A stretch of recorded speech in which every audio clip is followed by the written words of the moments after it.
मराठा आरक्षणाच्या मागणीसाठी मुंबईतल्या आझाद मैदानात उपोषण करत असलेल्या मनोज जरांगे पाटील यांच्या उपोषणाला आंदोलनाला एका दिवसाची मुदतवाढ मिळाली आहे। त्यामुळे उद्याचा म्हणजे शनिवारचा दिवस सुद्धा आझाद मैदानामध्ये हे आंदोलन उपोषण सुरू असेल। या दरम्यान मराठा आंदोलकांची संख्या वाढण्याची शक्यताही व्यक्त होते।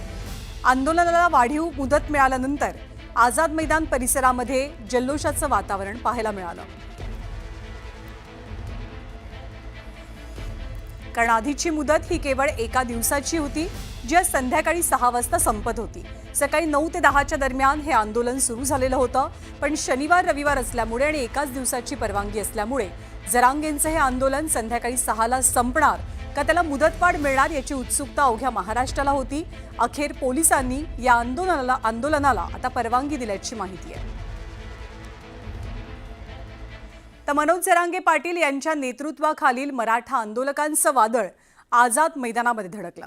मराठा समाजाला आरक्षण मिळाल्याशिवाय हटणार नाही असा निर्धार मनोज जरांगे पाटलांनी व्यक्त केला आणि यावेळी बोलताना मनोज जरांगे पाटलांनी राज्य सरकारला थेट इशाराही दिलाय।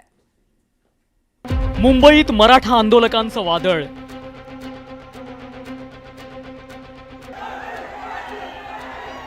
जरांगे पाटलांचं मुंबईत उपोषण, मराठा आरक्षणासाठी जरांगेंचा एल्गार।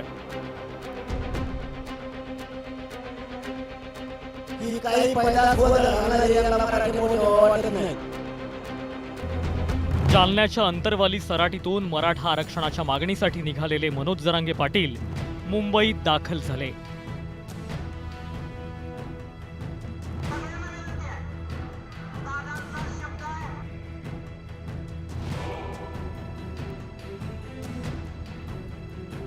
आणि मुंबईत भगवं वादळ धडकलं।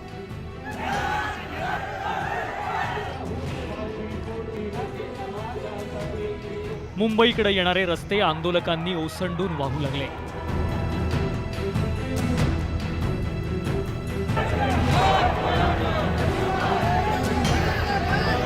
इकडे सकाळी 10च्या सुमारास मनोज जरांगे पाटील आझाद मैदानात दाखल झाले आणि त्यांनी मराठा आरक्षणासाठी एल्गार पुकारला।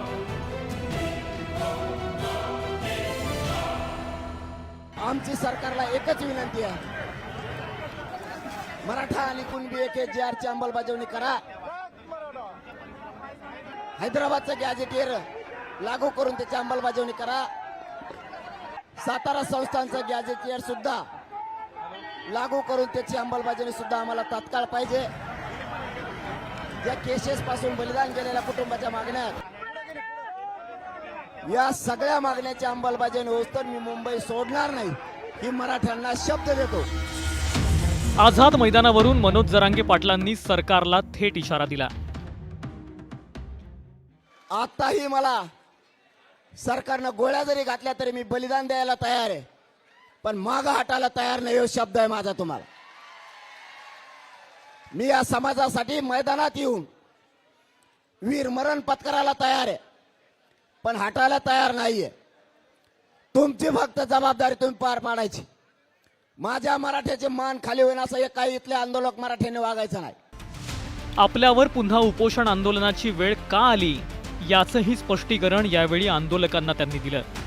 सरकार आपलं ऐकत नव्हतं, आपल्याला सहकार्य करत नव्हतं, म्हणून करोडो मराठ्यांनी घराघरातून ठरवलं होतं मुंबईला जायचं आणि मुंबई जाम करायची। आता एक गोष्ट लक्षात ठेवा, सरकार सहकार्य करणार नव्हतं म्हणून मराठे मुंबईला येणार होते आणि जाम पण करणार होते आणि केली पण। जरांगे पाटलांनी आता आरपारच्या लढाईचा निर्धार व्यक्त केलाय। सहकार्य नाही केलं सरकारनं, आपल्याला पुन्हा परवानगी वाढून नाही दिली, पुन्हा तुम्हाला येता येत आहे। मला वाटतं सोमवारी मंगळवारी महाराष्ट्रातले सरकारनं सहकार्य नाही केल्यावर पुन्हा मराठे करोडोच्या संख्येनं मुंबईकडे येणार आहेत आपल्या टप्प्यानुसार। मराठा समाजाच्या आरक्षणासाठी पुन्हा एकदा मनोज जरांगे पाटील मैदानात उतरले आहेत। आरक्षण घेतल्याशिवाय माघार घेणार नसल्याचं त्यांनी आधीच जाहीर केलंय। त्यामुळे यावेळी जरांगे पाटलांचं आंदोलन हाताळताना सरकारची कसोटी लागणार आहे. Bureau report, news 18 Lokmat. आणि मनोज जरांगे पाटील यांच्या आंदोलनावरनं जोरदार राजकारण रंगू लागलंय. सत्ताधारी विरोधक दोघेही आमनेसामने आले. काही राजकीय पक्ष जरांगेंच्या खांद्यावरती बंदूक ठेवून राजकारण करतायत असा आरोप मुख्यमंत्री देवेंद्र फडणवीसांनी केलेला आणि त्यातच आज जरांगेंच्या उपोषणाला अनेक आमदार खासदारांनी पाठिंबा दिला. आज आझाद मैदानामध्ये मनोज जरांगेंना राष्ट्रवादी आणि शरद पवारांची राष्ट्रवादी सोबतच ठाकरेंच्या शिवसेनेचे आमदार खासदार हे सर्वजण भेटलेले आहेत. विशेष बाब म्हणजे सत्ताधारी अजित पवारांच्या राष्ट्रवादीचे आमदार सुद्धा मनोज जरांगे पाटील यांच्या मंचावर पाहायला मिळाले.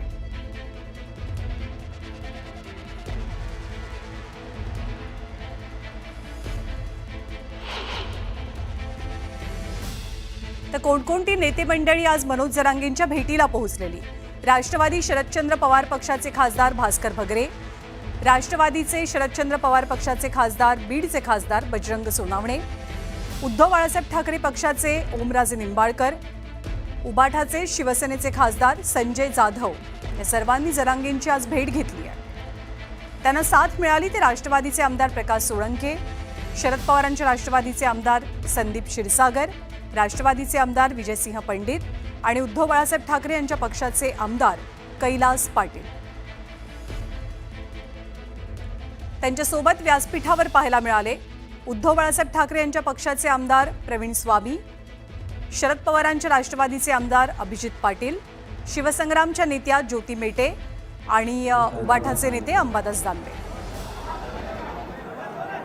मराठा आंदोलकांकडून तरी देखील तशी परवानगी दिली जाणार का, हा सवाल आहे.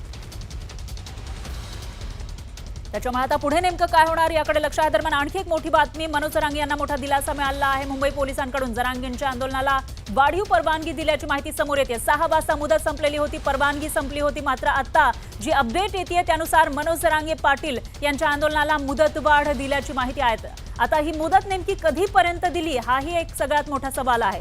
तर मनोज जरांगे यांना एक मोठा दिलासा म्हणावा लागेल. जोपर्यंत आपल्याला आरक्षण मिळत नाही तोपर्यंत मुंबईमधून परतणार नाही, आमरण उपोषण करणार असा निर्धार त्यांनी केलेला होता.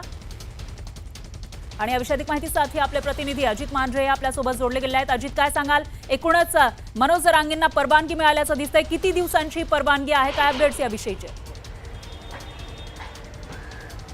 परवानगी जी आहे ती उद्यापर्यंतची दिली गेलेली आहे, कारण तसा अर्ज जो आहे तो मनोज जरांगे पाटील यांनी केला होता आणि त्यानुसार त्यांना उद्यापर्यंत आझाद मैदानामध्ये थांबण्याची परवानगी देण्यात आलेली आहे.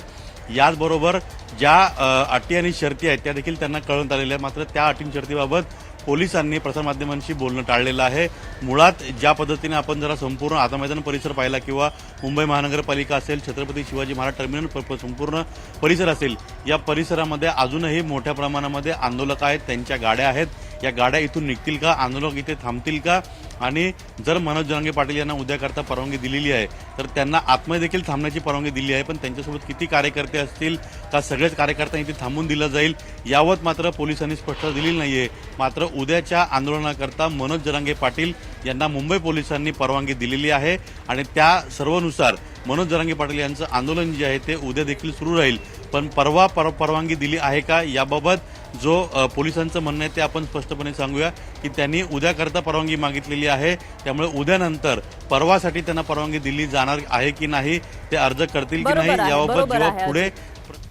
बरोबर आहे अजित, पुढे नेमकं काय होणार तेही बघावं लागेल. दरम्यान श्रीकृष्ण आवटी हे थेट आझाद मैदानातून आपल्यासोबत जोडले गेलेले आहेत, त्यांच्याकडे आपण जाऊयात. कृष्णा, काय सांगाल? परवानगी मिळालेली आहे 1 दिवसाची, आता आंदोलकांच्या काय भावना समोर येत आहेत?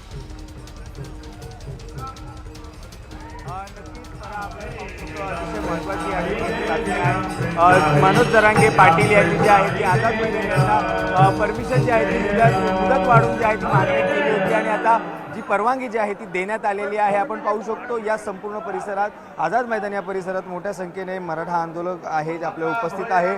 अगदी आता जे